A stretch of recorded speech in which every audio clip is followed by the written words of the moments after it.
Hello everyone, সবাই কেমন আছো? আশা করি ভালো আছো আর আমি অনেক ভালো আছি। চলে এসেছি আবারও একটা নতুন ভিডিও নিয়ে। এই দেখো, সবাই মিলে রেডি হয়ে বেরিয়ে পড়েছি তারকেশ্বরের যাত্রায়, বাবা তারকনাথের দর্শনে। দিনটা ছিল শনিবার, বেলা তখন বাজে 12টা।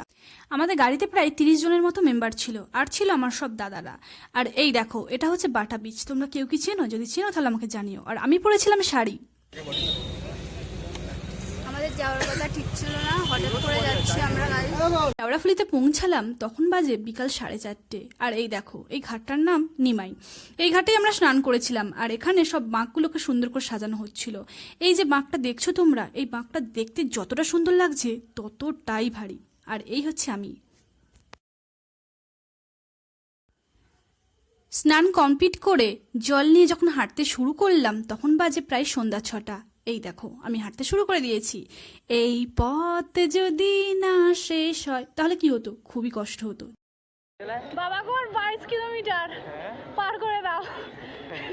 এখানে নিয়েছিলাম ছোট্ট একটা বিরতি, আর আমি বসে দেখো এই বিস্কিট টাইপের লজেন্সটা খাচ্ছিলাম। খুব ভারী খাবার খাইনি, কারণ হাঁটতে পারবো না। তারপরে যখন লোকনাথে পৌঁছালাম তখন বাজে প্রায় ভোর 4:30।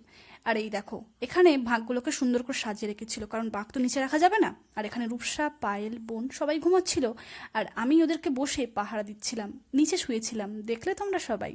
ভোর 5:30টার সময় আমরা লোকনাথ থেকে বার হলাম। তারপরে মহেশ্বরের কাছে গিয়ে সুন্দরভাবে জল টল ঢেলে তারপরে বাড়ি ফিরলাম। আর এখানে এই দেখো, কোনো তীর্থস্থান থেকে বাড়ি আসলে ছোটদের পা ধুয়ে দিতে হয়। সোনা আমাকে পা ধুয়ে দিল আর পাটা মুছে দিল। মহেশ্বরের আশীর্বাদ তো পেয়ে গেছি, তাই অত দূরে যেতে পেরেছিলাম। এবার তোমাদের আশীর্বাদ দেওয়ার পালা। এই দেখো, আমার পায়ের অবস্থা খুবই খারাপ। আজকের ভিডিওটা এই পর্যন্তই, দেখা হচ্ছে নেক্সট কোনো ভিডিওই।